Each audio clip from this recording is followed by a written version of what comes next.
नमस्कार साथियों, आप सभी का फिर एक बार बहुत स्वागत है जेनिथ के इस प्लेटफॉर्म पे।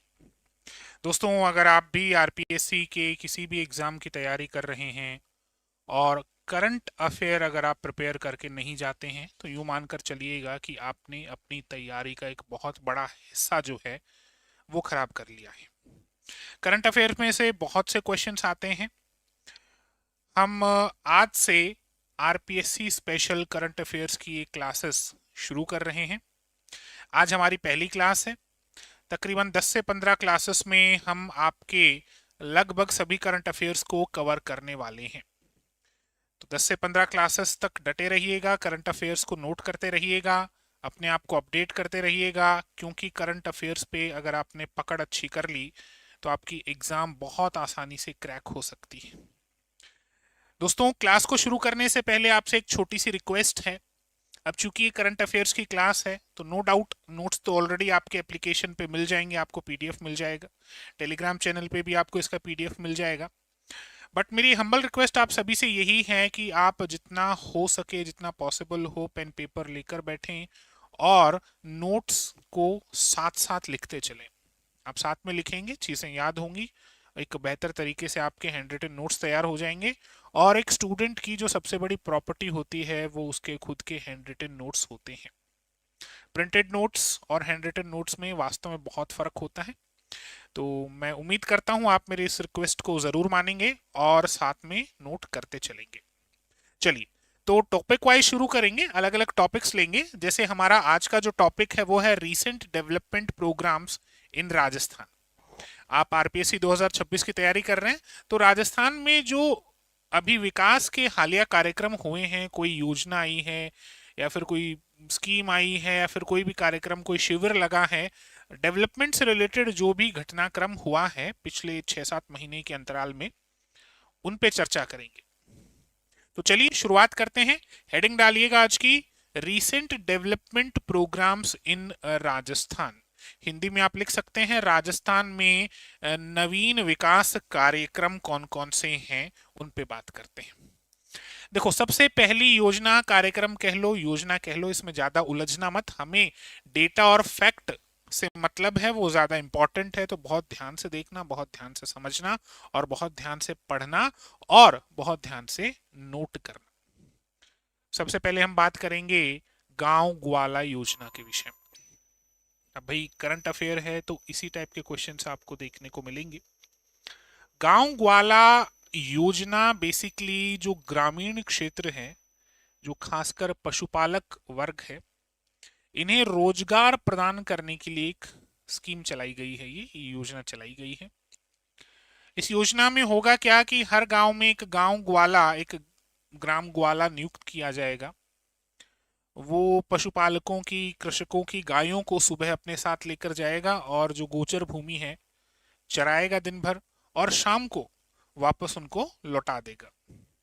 इसको लगभग महीने का 10,000 रुपए जो वेतन है वो मिलेगा। तो इस तरीके से गांव में रोजगार जनरेट, एक तरीके से एम्प्लॉयमेंट जनरेट करने का ये तरीका है। लेकिन इसमें से क्वेश्चन कैसे बन सकते हैं, स्कीम के बारे में बेसिक तो हमें समझ में आ गया, क्वेश्चंस कैसे बन सकते हैं थोड़ा सा वो देखिएगा। तो सबसे पहली योजना आपकी कौन सी है? गांव ग्वाला योजना।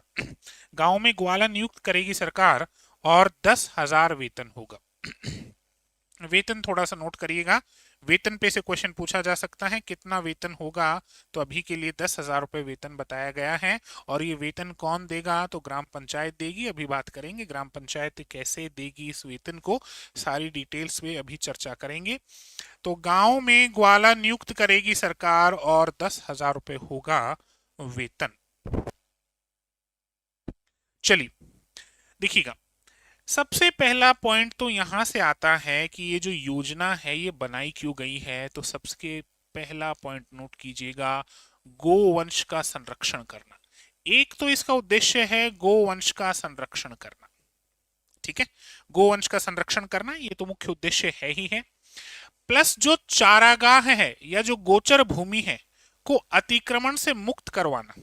भाई गांव में जो चारागाह होती है, गोचर भूमि होती है, वहां पे कई बार हम देखते हैं कि जो लोकल कुछ पावरफुल लोग होते हैं वो वहां पे कब्जा कर लेते हैं। बेसिकली कुछ ताकतवर लोग कब्जा कर लेते हैं। बहुत से कहते हैं ना आम भाषा में जमीन दबा ली, जैसे हमारे गांव में बणी है, बणी कहते हैं गोचर भूमि है, बणी बणी को दबा लिया, बणी को दबा लिया, खेती कर रहे हैं वहां पे।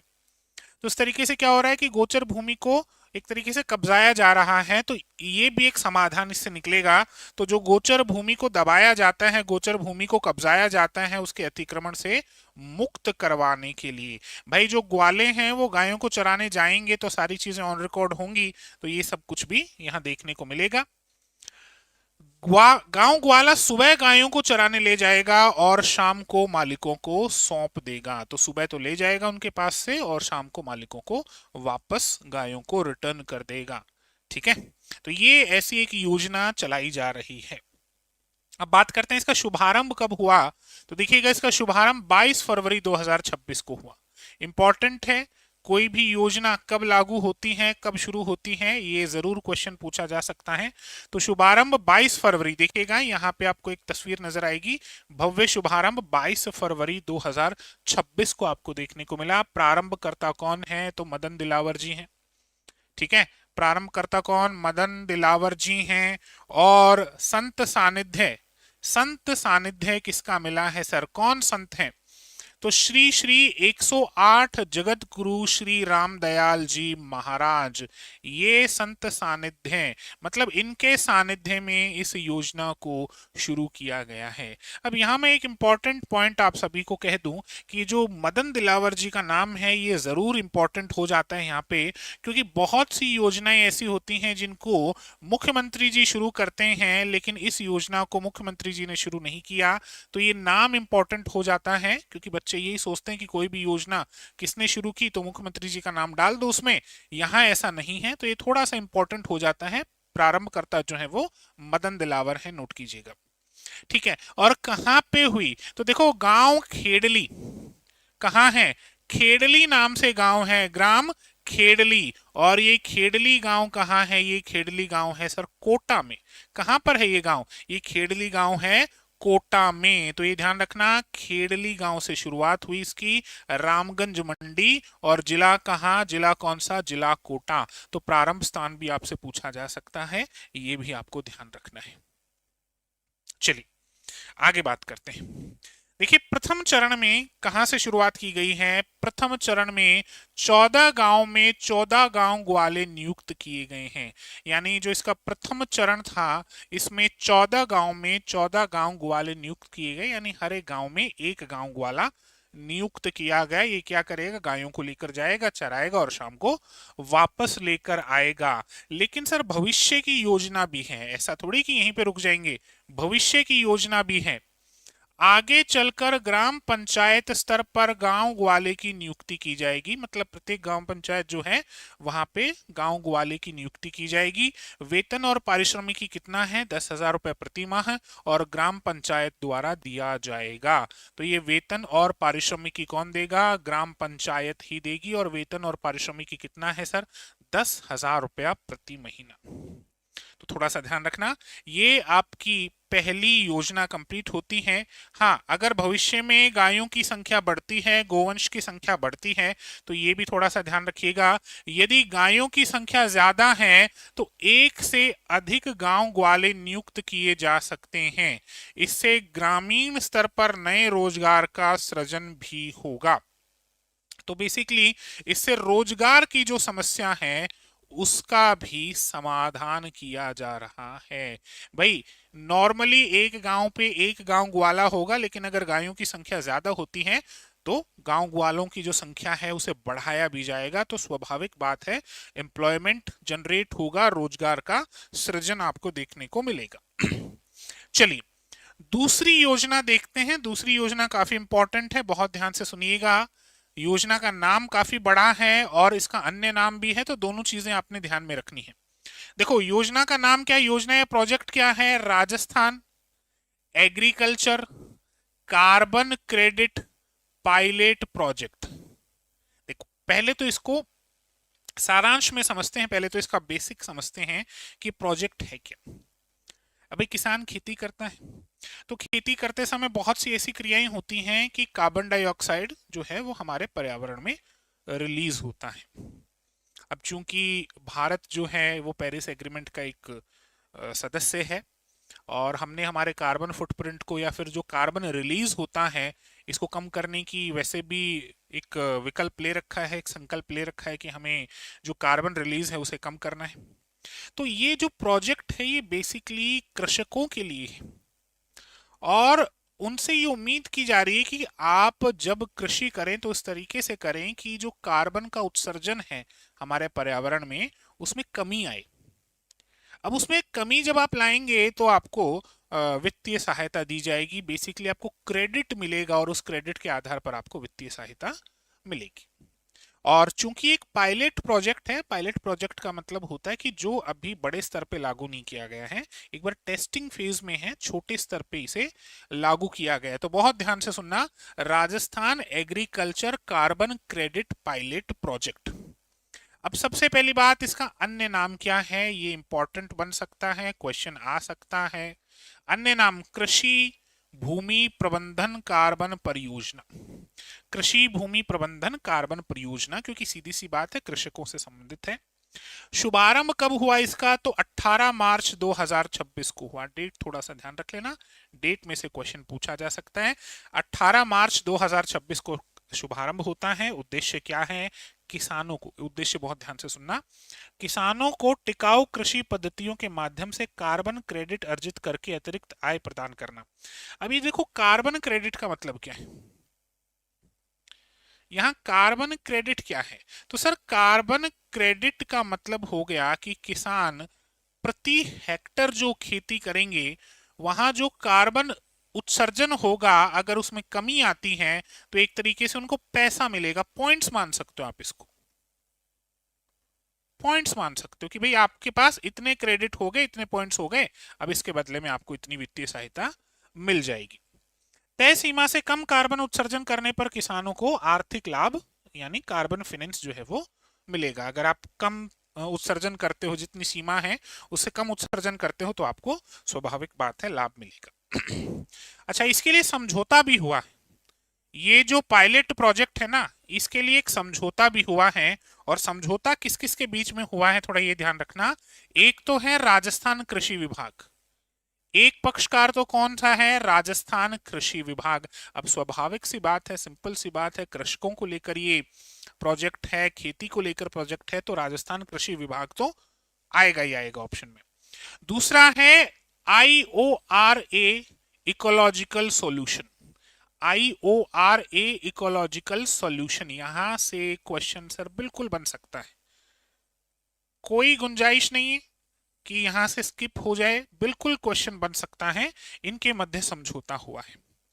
अच्छा, लाभार्थी कौन होंगे, तो सीधी सी बात है राजस्थान के समस्त किसान। भाई राजस्थान की योजना है तो इसके लाभार्थी कौन होंगे, राजस्थान के जितने भी किसान हैं वो सभी इसके लाभार्थी होंगे। अभी बड़े स्तर पे नहीं चल रहा, अभी एक पायलट प्रोजेक्ट के तौर पे इसे शुरू किया गया है। और पायलट प्रोजेक्ट के तौर पर कहां कहां शुरू किया गया था ये थोड़ा सा ध्यान रखिएगा। पहला बानसूर, और बानसूर कहाँ है, कोटपुतली बहरोड।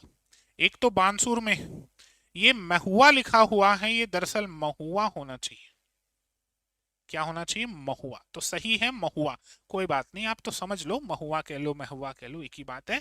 महुआ, कौन सा महुआ, दौसा में महुआ जो है वो। और तीसरा मालपुरा टोंक। तो इन तीन जगह पर जो पायलट प्रोजेक्ट है उसकी शुरुआत की गई है। क्लियर है, चलो। अच्छा, अब देखो कार्बन उत्सर्जन को कम करना है, भाई सीधा सीधा लक्ष्य क्या है हमारा, कार्बन उत्सर्जन को कम करना। अब कार्बन उत्सर्जन कैसे कम हो सकता है, अगर पेड़ ज्यादा लगाएंगे तो कम हो सकता है, अगर हम जो ड्रिप सिंचाई है वो करेंगे तो कम हो सकता है। तो किन किन तरीकों से कार्बन उत्सर्जन कम किया जा रहा है इसकी बात करते हैं। प्रमुख गतिविधियां कौन सी हैं इसमें, गतिविधियों पर बात करते हैं। प्रमुख गतिविधियां कौन सी हैं जिनमें क्या मिलेगा, क्रेडिट मिलेगा। तो देखिए 4 से 5 गतिविधियां हैं। पहली है वृक्षारोपण। अब स्वाभाविक बात है अगर आप वृक्षारोपण करोगे, आप पेड़ लगाओगे तो कार्बन उत्सर्जन कम होगा। दूसरा है सोलर पंप। अच्छा, सोलर पंप, सोलर पंप में सूरज से पंप चलता है आपका, मतलब जिससे पानी देते हो आप, तो कार्बन उत्सर्जन स्वाभाविक बात है कम होगा। तीसरा है सूक्ष्म सिंचाई, माइक्रो इरिगेशन, हम ड्रिप प्रणाली कह देते हैं। और चौथा है फार्म पॉन्ड्स, है ना। तो ये छोटे छोटे पॉन्ड्स बना देना। ये गतिविधियां अगर आप करते हो तो आपको क्रेडिट मिलेगा ही मिलेगा। अच्छा, वित्तीय लाभ क्या होगा? अब वित्तीय लाभ बड़ा इंपॉर्टेंट है, ध्यान रखिएगा थोड़ा सा। वित्तीय लाभ को लेकर बहुत अच्छे से आपने याद रखना है पॉइंट्स को, क्वेश्चन सीधा सीधा बन सकता है। क्योंकि जो वित्तीय लाभ है वो पर हेक्टर मिलेगा सर। कैसे मिलेगा? पर हेक्टर मिलेगा। इन गतिविधियों से कार्बन उत्सर्जन में जितनी कमी आएगी उस आधार पर प्रति हेक्टर निर्धारित राशि किसानों को दी जाएगी। हालांकि कुछ 24-25 हजार के आसपास निर्धारित राशि रखी गई है, लेकिन इस रकम में समय समय पर परिवर्तन हो सकता है, इसलिए मैं राशि आपको नहीं बता रहा। आप यूं मानकर चलिएगा एक निर्धारित राशि जो है वो रखी गई है। किसके हिसाब से? प्रति हेक्टर के हिसाब से, ध्यान रखना। ठीक है। किसान मृदा कार्बन संग्रहण, सॉइल कार्बन और जलवायु अनुकूलन खेती में, ये देखिए, लगभग 24,350 रुपए प्रति हेक्टर तक कमा सकते हैं। एक अनुमान है, इसलिए यहां पर कोई फिक्स राशि नहीं, निर्धारित राशि किसानों को दी जाएगी। तो मोटा माटी किसान जो है लगभग 24,500, 24,350 के आसपास रुपए कमा सकते हैं। इसके माध्यम से लाभ हो सकता है। अच्छा, ये जो क्रियान्वयन है ना इसका, ये जो पायलट प्रोजेक्ट है ना सर, इसका जो क्रियान्वयन है, क्रियान्वयन कौन कर रहा है? तो ये ध्यान रखना, इसका क्रियान्वयन वेरा VM0042 कार्बन परियोजना के अंतर्गत 3,000 हेक्टेयर कृषि भूमि पर लागू की जा रही है, जिससे लगभग 12,000 किसानों को लाभ होगा। वेरा VM0042, ये ध्यान रखना। इसका जुड़ाव किससे है? तो जुड़ाव, ये प्रोजेक्ट भारत सरकार की जो कार्बन क्रेडिट ट्रेडिंग स्कीम 2023 आई थी उससे इसका जुड़ाव है। ये स्कीम का भी ध्यान रखना, इंपॉर्टेंट है, क्वेश्चन पूछा जा सकता है कि सर इस पायलट सर्वे नहीं, माफ कीजिएगा, पायलट प्रोजेक्ट का जुड़ाव किससे है? तो भारत सरकार की कार्बन क्रेडिट ट्रेडिंग स्कीम 2023 से है, भारत सरकार की स्कीम है, उससे इसका जुड़ाव है। इस पॉइंट को थोड़ा सा ध्यान रखिएगा। ठीक है सर। तो दो योजनाएं कह लो, प्रोग्राम कह लो, स्कीम कह लो, प्रोजेक्ट कह लो, दो पे हमने बात की। अब तीसरे पे बात करते हैं। तीसरा है राजस्थान मुख्यमंत्री युवा स्वरोजगार योजना। देखो हुआ क्या, 12 जनवरी 2026 को जयपुर के SMS स्टेडियम में एक कार्यक्रम हुआ। राजस्थान के मुख्यमंत्री भजनलाल शर्मा जी वहां उपस्थित थे। वो आए और उन्होंने 2-4 अलग अलग योजनाओं का एक तरीके से उद्घाटन किया या फिर शुरुआत की उनकी। तो उन 2-4 को यहाँ पढ़ेंगे। सब में जो उद्घाटन तिथि है या फिर सब में जो शुभारंभ है वो लगभग लगभग क्या 12 जनवरी, माफ 12 जनवरी 2026 ही मिलेगा, क्योंकि वो एक साथ ही हुई थी। तो इनमें आप कंफ्यूज मत होना, अलग अलग योजनाएं हैं, शुरुआत एक ही है, तो ये थोड़ा सा ध्यान रखिएगा ना। राजस्थान योजना का नाम बहुत ध्यान से देखिएगा, क्या नाम है? राजस्थान मुख्यमंत्री युवा स्वरोजगार योजना। मुख्यमंत्री युवा स्वरोजगार योजना। एक तो योजना का नाम बहुत अच्छे से ध्यान रखना, क्योंकि 4-5 योजनाएं एक साथ शुरू हुई हैं, तो हो सकता है आपको अच्छा खासा कंफ्यूजन देखने को मिले। देखिएगा, मुख्यमंत्री युवा स्वरोजगार योजना है ना, मुख्यमंत्री युवा स्वरोजगार योजना, 50,000 रुपए तक मार्जिन मनी, उद्योग लगाने के लिए युवाओं को 10 लाख रुपए तक का ब्याज मुक्त ऋण प्रक्रिया शुरू। कितने रुपए तक का? 10 लाख रुपए तक का ब्याज जो है वो, माफ कीजिएगा, 10 लाख रुपए तक का जो ऋण है वो ब्याज मुक्त मिलेगा युवाओं को, ताकि वो अपना उद्योग लगा सकें। उद्योग लगाने से क्या होगा? स्वरोजगार बढ़ेगा। तो यही स्कीम है मुख्यमंत्री युवा स्वरोजगार योजना की। चलिए बात करते हैं, तो इसका जो शुभारंभ है वो कब हुआ सर? देखिएगा, शुभारंभ 12 जनवरी 2026। इंपॉर्टेंट है, बिल्कुल इंपॉर्टेंट है। 12 जनवरी 2026 को इसका शुभारंभ होता है। स्थान क्या था? स्थान था SMS stadium, SMS stadium Jaipur. ये जयपुर में जो SMS स्टेडियम है ना, यहाँ पर इसका शुभारंभ हुआ है, बिल्कुल विधानसभा के पास में जो है SMS स्टेडियम जयपुर, यहाँ से इसकी शुरुआत हुई। प्रारंभकर्ता कौन? तो मुख्यमंत्री श्री भजनलाल शर्मा जी प्रारंभ करता हैं। तो ये थोड़ा सा ध्यान रखिएगा, भजनलाल शर्मा जी ने प्रारंभ किया इसको। नोडल एजेंसी क्या है? देखो भाई, रोजगार की बात है, बिजनेस की बात है, तो स्वाभाविक बात है जो नोडल डिपार्टमेंट है वो कौन सा है। यहां से प्रश्न बन सकता है। नोडल डिपार्टमेंट देखिएगा, इसका नोडल डिपार्टमेंट है उद्योग एवं वाणिज्य विभाग। कौन है? कौन सा डिपार्टमेंट है? उद्योग एवं वाणिज्य विभाग जो है वो इसका नोडल डिपार्टमेंट है। क्लियर है यहां तक? ये योजना क्लियर है सबको? चलो, योजना की अवधि क्या है? तो योजना की अवधि शुभारंभ से 31 मार्च 2029 तक है। यहां थोड़ा सा आप लोगों को गौर करना पड़ेगा। कई जगह इसकी जो योजना की अवधि है वो 11 जनवरी से भी दी गई है। अब 12 जनवरी को योजना शुरू हुई तो आप एक मोटा माटी अंदाजा लगा सकते हैं कि 12 जनवरी के आसपास से लेकर ये 31 मार्च 2029, ये तो फिक्स है। कंफ्यूजन जो है वो स्टार्टिंग की डेट में, बहुत सी जगह बहुत सी अलग अलग डेटास दे रखे हैं, तो उनमें परेशान मत होइएगा। आप सीधा सा याद कर सकते हैं कि शुभारंभ से 31 मार्च 2029। और शुभारंभ कब होता है सर? शुभारंभ बताओ कब है? 12 जनवरी 2026। क्लियर है सर?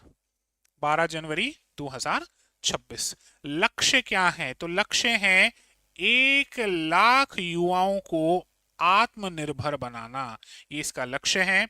लाभ क्या होगा? बिना किसी गारंटी के 100% ब्याज मुक्त ऋण दिया जाएगा। ब्याज मुक्त ऋण, और वो भी कितना? 100% ब्याज मुक्त ऋण, और वो भी बिना किसी गारंटी के दिया जाएगा। क्लियर है? तो ये थोड़ा सा ध्यान रखिएगा। अच्छा, शर्तें क्या हैं? पात्रता क्या होनी चाहिए आपकी? तो शर्तें देखिएगा, पात्रता शर्तें, एलिजिबिलिटी। एक, राजस्थान का निवासी होना चाहिए। तो स्वाभाविक बात है, राजस्थान मुख्यमंत्री स्वरोजगार योजना है, युवा रोजगार योजना है, तो राजस्थान का नागरिक होना चाहिए, निवासी होना चाहिए। आयु सीमा क्या है? 18 से 45 वर्ष। तो आयु सीमा में से क्वेश्चन बन सकता है, ये थोड़ा सा ध्यान रखना। आयु सीमा में से आपको क्वेश्चन देखने को मिल सकता है 18 से 45 वर्ष। न्यूनतम शैक्षणिक योग्यता 8वीं पास होनी चाहिए आप। ठीक है, न्यूनतम, मिनिमम आप क्या होने चाहिए? 8वीं पास होने चाहिए। चलो, 3 योजनाओं के बारे में बात कर ली, 3 स्कीम्स के बारे में बात कर ली।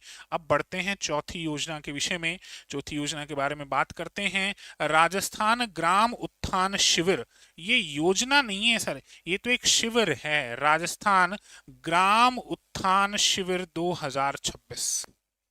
देखो, शिविर लगाए गए, ध्यान रखना, किसके तहत? ग्लोबल राजस्थान एग्रीटेक मीट 2026 के तहत। थोड़ा सा ये इंपॉर्टेंट हो जाता है, यहां से सवाल बन सकता है कि ये जो शिविर लगाए गए, ये शिविर किसके तहत लगाए गए? तो आपने याद रखना है, ग्लोबल राजस्थान एग्रीटेक मीट 2026 के तहत ये शिविर लगाए गए। शिविर जो है वो 2 फेजेस में लगाए गए। क्यों लगाए गए शिविर? शिविर मतलब कैंप, उस पर बात कर लेते हैं। तो बेसिकली शिविर इसलिए लगाए गए ताकि योजनाएं जो हैं वो ऊपर से जारी तो हो जाती हैं, लेकिन धरातल पर कई बार लागू होने में बड़ा समय लगता है या फिर लोगों को बड़ी दिक्कत आती है। तो सीधी सरकार उन तक पहुंची, कैंप लगाए, भाई ठीक है, आप जो भी योजनाएं हैं जल्दी से जल्दी लागू करो, तुरंत इनको सैंक्शन लेटर्स वगैरह दो। उसके लिए ये शिविर लगाए गए, और 2 चरणों में शिविर लगाए गए, ये ध्यान रखना। क्लियर है? तो राजस्थान सरकार द्वारा ग्लोबल राजस्थान एग्रीटेक 2026 की तैयारियों के तहत 23 जनवरी 2026 से प्रदेश के हर गिरदावर सर्किल पर ग्राम उत्थान शिविर आयोजित किए जा रहे हैं। अब इंपॉर्टेंट यहां पर ये है कब से? तो 23 जनवरी 2026 से। कब से है सर? 23 जनवरी 2026 से गिरदावर सर्किल पे आयोजित किए जा रहे हैं। हर गिरदावर सर्किल पे जन कल्याणकारी योजनाओं को सीधे गांव, किसानों और पशुपालकों तक पहुंचाना और मौके पर ही स्वीकृतियां जारी करना, अप्रूवल्स देना। यानी जैसे योजनाएं बना तो दी जाती हैं, लेकिन वो लोगों तक पहुंचने में बड़ा समय लगता है उनको कई बार। तो इन योजनाओं को ग्रामीणों तक पहुंचाने के लिए ये जो शिविर हैं, ये शिविर लगाए गए। अब देखो दायरा क्या है।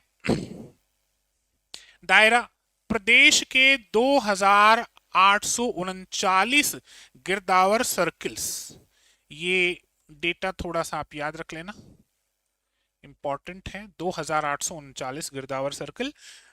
चरण जो हैं 2 चरणों में हुआ। प्रथम चरण देखिएगा, प्रथम चरण में 23, 24 और 25, 23, 24 और 25 और 31 जनवरी। ठीक है, 23, 24, 25 और 31 जनवरी, क्योंकि 23 जनवरी को बसंत पंचमी थी, तो 23 जनवरी को शुरू किया गया। अब ये ध्यान रखना, यहां से थोड़ा सा आप याद रख सकते हैं चीजों को। 23 जनवरी को क्या, बसंत पंचमी, और बसंत पंचमी के दिन इसे शुरू किया गया। दूसरा चरण 1 फरवरी और 5 से 9 फरवरी, यानी दूसरे चरण में क्या हुआ, 1 फरवरी, फिर 5, 6, 7, 8 और 9 फरवरी, इन दिन। ये तो है जैन का डेटा और ये है फेब का डेटा। ठीक है, तो ये थोड़ा सा ध्यान रखना, 2 चरणों में इस योजना, इस शिविर को लागू किया गया। शामिल विभाग, इसमें कौन कौन से विभाग शामिल हैं, तो सर इसमें 12 से 14 विभाग शामिल हैं, लगभग 12 से 14 विभाग, जिसमें कृषि विभाग है, उद्यानिकी विभाग है, पशुपालन, डेयरी, मत्स्य पालन, सहकारिता, जल संसाधन, ऊर्जा, उद्योग, ग्रामीण विकास और पंचायती राज। तो लगभग 12 से 14 विभाग इन शिविरों में शामिल हैं, ये विभाग शिविर लगा रहे हैं, तो इनकी योजनाएं जो है वो लोगों तक पहुंचाई जा रही हैं। सेवाएं कौन सी दी जा रही हैं इन शिविरों में, ये ध्यान रखना। शिविरों के माध्यम से दी जाने वाली सेवाएं इंपॉर्टेंट है, सीधा सीधा क्वेश्चन बन सकता है, स्किप मत करना। कौन सी सेवाएं दी जा रही हैं, तो देखो कृषि क्षेत्र की सेवाएं दी जा रही हैं, जैसे तारबंदी, डिग्गी निर्माण, पाइपलाइन, सौर पंप स्वीकृति। तो और भी हैं इसके अलावा, तो कुछ तो मेन तो कृषि क्षेत्र से संबंधित हैं, इसके अलावा पशुपालन से संबंधित हैं, जैसे मुख्यमंत्री मंगला पशु बीमा योजना में पंजीकरण, तुरंत टीकाकरण करवाना। इसके अलावा ऊर्जा, पीएम सूर्य घर योजना में पंजीकरण।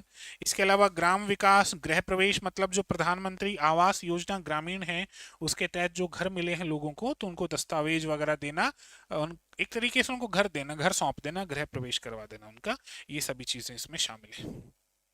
चलिए 5वें पर आते हैं। 5वां पॉइंट क्या है सर, 5वीं स्कीम कौन सी है, स्कीम नहीं है, पॉलिसी है। ठीक है, तो गौ संरक्षण और गौ सेवा नीति 2026 कौन सी है, गौ संरक्षण और गौ सेवा नीति 2026। अब ये क्या है, ये एक नीति है सर, इस नीति पर बात करते हैं, वन बाय वन समझने की कोशिश करते हैं ये नीति क्या है और क्या कहती है। तो गौ कल्याण के लिए राज्य सरकार लाएगी गौ सेवा नीति, मुख्यमंत्री जी का बयान, उस समय का बयान। किसके लिए, गौ कल्याण के लिए। कौन सी नीति, गौ सेवा नीति। उद्देश्य क्या है इस नीति का, सिंपल सा पॉइंट है, गायों की सुरक्षा, उनका संवर्धन और गौ कल्याण को गति देना और ग्रामीण अर्थव्यवस्था को सशक्त बनाना। एक तरीके से गायों की सुरक्षा और गौ कल्याण इसका मेन उद्देश्य है, और इसके तहत गौशालाओं को अनुदान मिलेगा। जो बड़ी गाय हैं उसके लिए 1 दिन के 50 रुपए, और जो बछियां हैं उसके लिए, मतलब बच्चे हैं उसके, उनके लिए 1 दिन के 25 रुपए का अनुदान मिलेगा। तो ये राशि थोड़ी सी इंपॉर्टेंट हो जाती है। गौशालाओं के लिए अनुदान, बड़े पशु जो हैं 1 दिन का, एक पशु का 50 रुपए, बड़े पशु मतलब जो गाय बैल हैं वो, और छोटे पशु जो हैं, जो बछिया हैं और बछड़े हैं, उनके लिए 1 दिन का, एक पशु का 25 रुपए। तो ये नीति जरूर ध्यान रखना। चलो अब बढ़ते हैं छठी योजना की तरफ बढ़ते हैं। तो देखिए बीच में कुछ योजनाएं आ रही हैं, कुछ नीतियां आ रही हैं और कुछ प्रोजेक्ट वगैरह आ रहे हैं, लेकिन हमें तो पॉइंट समझने। छठी योजना की तरफ बढ़ते हैं। छठी योजना क्या है, गुरु गोलवलकर आकांक्षी ब्लॉक विकास योजना। ठीक है, योजना का नाम क्या है, देखो, गुरु गोलवलकर आकांक्षी ब्लॉक विकास योजना। मतलब राजस्थान में जो 41 जिले हुए, 41 जिले, हर जिले में से एक पिछड़ा ब्लॉक लिया गया। क्या लिया गया, एक पिछड़ा ब्लॉक लिया गया और इसके विकास पर ध्यान दिया गया। हर जिले में से एक पिछड़ा ब्लॉक लिया गया, तो टोटल कितने ब्लॉक हो गए? 41 ब्लॉक हो गए सर।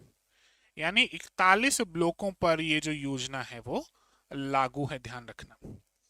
चयनित अल्प विकसित, या तो अल्प विकसित है या कोई पिछड़ा ब्लॉक है, में स्वास्थ्य, पोषण, शिक्षा, कृषि ढांचा, कौशल विकास और वित्तीय समावेशन करके उन्हें आगे बढ़ाना। यानी जो पिछड़े जिले, माफ कीजिएगा, पिछड़े ब्लॉक हैं, जिले की बात नहीं हो रही यहां पर, क्योंकि ब्लॉक विकास योजना है। कौन सी योजना है? ब्लॉक विकास योजना है। तो जो पिछड़े ब्लॉक हैं उनका इंप्रूवमेंट इस योजना के तहत किया जाना है। कैसे होगा? देखो, आप अगर इसे देखें तो हर जिले के एक ब्लॉक, हर जिले का एक ब्लॉक होगा, ध्यान रखना ना, और वो सबसे पिछड़ा हुआ ब्लॉक होगा, को विकसित करने की विशेष योजना। हर जिले के एक ब्लॉक को विकसित करने की विशेष योजना गुरु गोलवलकर आकांक्षी ब्लॉक विकास योजना के जरिए निचले स्तर पर सकारात्मक बदलाव की शुरुआत। ठीक है, तो योजना का थोड़ा सा ध्यान रखना अच्छे से। बात करते हैं आगे। शुरुआत कब हुई? तो अक्टूबर 2025 में हुई। शुरुआत जो है कब की है? अक्टूबर 2025 की है शुरुआत, ध्यान रखना। क्वेश्चन बन सकता है, बिल्कुल बन सकता है। चयनित ब्लॉक कौन से होंगे? तो 41 जिलों में से प्रत्येक जिले का एक एक ब्लॉक लिया जाएगा। कुल 41 ब्लॉक हो गए। तो कुल कितने ब्लॉक हो गए? 41 ब्लॉक। ब्लॉकों की संख्या क्या है? 41 है। अच्छा, कुल बजट जो है, टोटल बजट, टोटल बजट कितना है सर? 75 करोड़। 75 करोड़ रुपए इसका कुल बजट है, ध्यान रखना। ठीक है, और ये बजट 2025-26 में इसकी घोषणा हुई थी। ठीक है भाई, चलो। प्रति ब्लॉक खर्चा कैसे होगा, इस पे बात करते हैं। प्रति ब्लॉक खर्च, तो प्रत्येक ब्लॉक में 1.5 करोड़ रुपए का खर्चा किया जाएगा। प्रत्येक ब्लॉक को कितना पैसा मिलेगा? 1.5 करोड़ रुपए प्रत्येक ब्लॉक, 1.5 करोड़ रुपए हर ब्लॉक के लिए। ठीक है, तो ये थोड़ा सा ध्यान रखना, राशि में से क्वेश्चन बिल्कुल बन सकता है। हर ब्लॉक के लिए 1.5 करोड़ रुपए। अच्छा, पुरस्कार की भी व्यवस्था है। जो प्रथम स्थान पर आएगा 50 लाख रुपए, द्वितीय स्थान पर आएगा 35 लाख रुपए, और तृतीय स्थान पर होगा तो 25 लाख रुपए। इस तरीके से पुरस्कार की भी यहाँ व्यवस्था की गई है। निगरानी कौन करेगा भाई? अब योजना चला रहे हो तो योजना की निगरानी होनी भी जरूरी है। कोई न तो कोई निगरानी भी करेगा। कौन करेगा निगरानी? चलिए वन बाय वन उसको समझते हैं। तो लिखिएगा निगरानी समितियां। निगरानी समितियां कौन होंगी? 2 होंगी, एक तो राज्य स्तर पर और एक जिला स्तर पर। ठीक है, तो निगरानी समिति 2 होंगी, एक राज्य स्तर पे और एक जिला स्तर पे। राज्य स्तर पे तो मुख्य सचिव होंगे, मुख्य सचिव की अध्यक्षता में, इंपॉर्टेंट। और जिला स्तर पर स्वाभाविक बात है, जिला कलेक्टर की अध्यक्षता में। ठीक है, तो राज्य स्तर पे जो समिति होगी मुख्य सचिव की अध्यक्षता में बनेगी, और जिला स्तर पे जो समिति होगी वो जिला कलेक्टर की अध्यक्षता में बनेगी। इस पॉइंट को ध्यान रखना। यहां तक क्लियर है सबको? चलो आगे बात करते हैं। Rajasthan aerospace and defence policy, ये थोड़ा सा और ज्यादा इंपॉर्टेंट हो जाता है, क्योंकि ये आपका जो करंट अफेयर्स का एक विषय है, डिफेंस एंड टेक्नोलॉजी, वहां भी ये पार्ट जरूर पूछा जाएगा। डिफेंस एंड टेक्नोलॉजी करेंगे तो अलग से मैं और बता दूंगा आपको इसमें, पर इस पार्ट को यहां जरूर थोड़ा सा ध्यान दो, है ना, क्योंकि ये राजस्थान की पॉलिसी है तो हमने पॉलिसीज में भी शामिल कर लिया इसको। Rajasthan aerospace and defence policy, Rajasthan aerospace and defence policy, ध्यान रखिएगा। क्या कह रहे हैं मुख्यमंत्री जी? अब प्रदेश में तैयार होंगे हेलीकॉप्टर, रडार और drone. Rajasthan aerospace and defence policy 2026 साबित होगी कारगर। यानी कि राजस्थान में स्पेस टेक्नोलॉजी और डिफेंस टेक्नोलॉजी को बढ़ावा दिया जाएगा इस पॉलिसी के माध्यम से। कैसे होगा? सुनना ध्यान से। जारी होने की तिथि 21 मई 2026, 21 मई 2026 को ये जारी, माफ कीजिएगा मैं मई बोल रहा हूं, मई तो अभी आई ही नहीं, अप्रैल ही तो चल रहा है। 21 मार्च 2026, हाँ अप्रैल जाने वाला ही है। 21 मार्च 2026 यानी लगभग महीने डेढ़ महीने पुरानी बात है, ज्यादा पुरानी बात नहीं है। उद्देश्य क्या है? रक्षा और अंतरिक्ष प्रौद्योगिकी को बढ़ावा देना और राजस्थान को मैन्युफैक्चरिंग का मुख्य हब बनाना। राजस्थान में सारी चीजें बने, हेलीकॉप्टर बने, रडार बने, ड्रोन बने, इसके लिए मुख्य हब बनाना राजस्थान को। फोकस क्षेत्र क्या है? किस एरिया पर फोकस किया जा रहा है? ध्यान से सुनना। तो एमएसएमईज पे फोकस किया जा रहा है, स्टार्टअप्स पे फोकस किया जा रहा है, नवाचार पे फोकस है, घटक निर्माताओं पर फोकस है, और जो प्रोसेसिंग या प्रिसिशन इंजीनियरिंग है उस पे फोकस है। इसके अलावा एमआरओ पर फोकस है। क्या क्या बनेगा? देखो फोकस एरिया ध्यान रखना इंपॉर्टेंट है, बिल्कुल सवाल बन सकता है, ठीक है, ध्यान रखना इन पॉइंट्स का। अच्छा, क्या क्या बनेगा यहाँ पर, किन किन चीजों का निर्माण होगा उस पर बात करते हैं। विमान बनेंगे, बढ़िया भाई, हेलीकॉप्टर बनेंगे, ड्रोन बनेंगे, मिसाइल, रडार, सैटेलाइट बसें, बख्तरबंद वाहन, रोबोटिक्स और डिफेंस इलेक्ट्रॉनिक्स। बताओ कितनी अच्छी चीज हुई है ना। तो साइंस और टेक में राजस्थान अपने आप में बूम पे जाएगा, बहुत सीधी सी बात है। बात करते हैं राष्ट्रीय अभियानों से सामंजस्य कैसा है। ये जो राजस्थान की बात हो रही है ना, इसका राष्ट्रीय अभियानों से कोई सामंजस्य है या नहीं है, कोऑर्डिनेशन है या नहीं है, या केवल राजस्थान अकेला ही कर रहा है? बिल्कुल कोऑर्डिनेशन है। मेक इन इंडिया के साथ कोऑर्डिनेशन है, एक तो आत्मनिर्भर भारत के साथ कोऑर्डिनेशन है, आईडेक्स के साथ कोऑर्डिनेशन है, defence production and export promotion policy के साथ कोऑर्डिनेशन है। तो सामंजस्य है, राष्ट्रीय स्तर पर भी इसका ध्यान रखिएगा, बहुत इंपॉर्टेंट पॉइंट है, ठीक है। चलो, अब निवेश या अनुदान कैसे मिलेगा, ये बड़ा मुद्दा है इसमें। इसको थोड़ा सा धीरे पढ़ लेना, लेकिन अच्छे से याद कर लेना। निवेश और अनुदान, भाई जो बनाएंगे उनको निवेश भी चाहिए, अनुदान भी चाहिए, तो कैसे मिलेगा? ध्यान से सुनना। तो बहुत इंपॉर्टेंट सा पॉइंट है। क्या पॉइंट है? राज्य कर यानी जो स्टेट टैक्स है, 7 वर्षों तक 75% पुनर्भरण, मतलब 7 वर्षों तक आपको 75% तो वापस मिल जाएगा, ठीक है। दूसरा, पूंजीगत अनुदान, विनिर्माण उद्यम 20 से 28%, सर्विस सेक्टर 14 से 20%, 10 वर्षों में वितरित होगा। तो समय सीमा भी थोड़ा सा ध्यान रखना।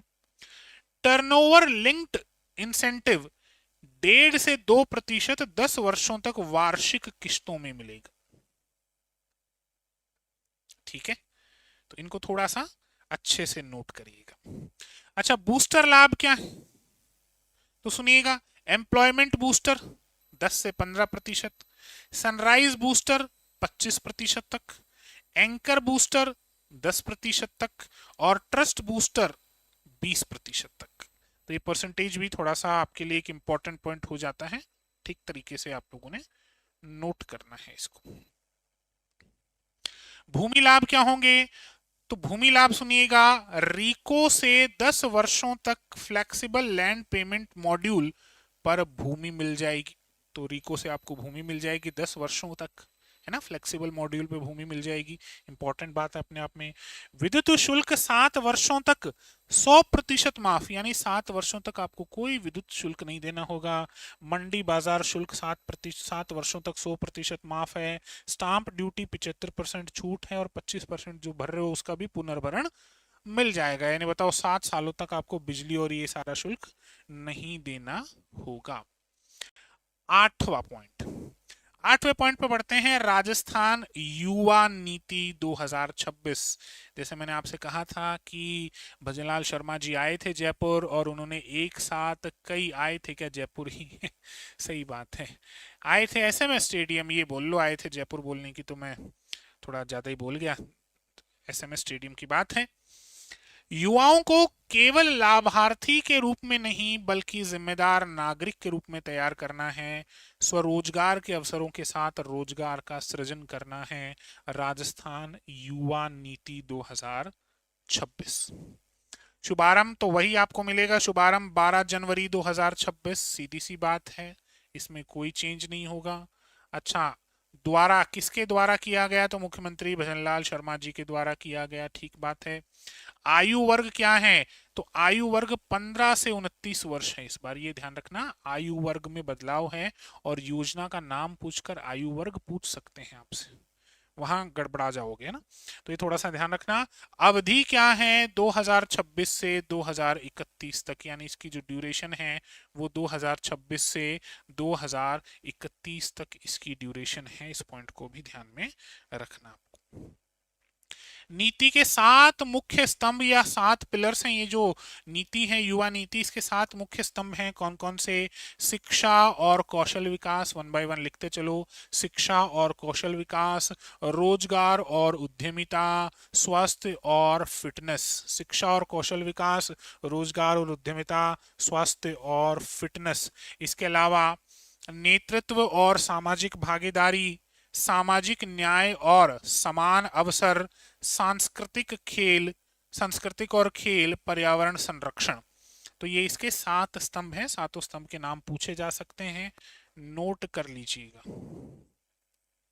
ठीक है। चलो, क्रियान्वयन कौन करेगा, कैसे होगा क्रियान्वयन, तो 3 स्तरों पर होगा।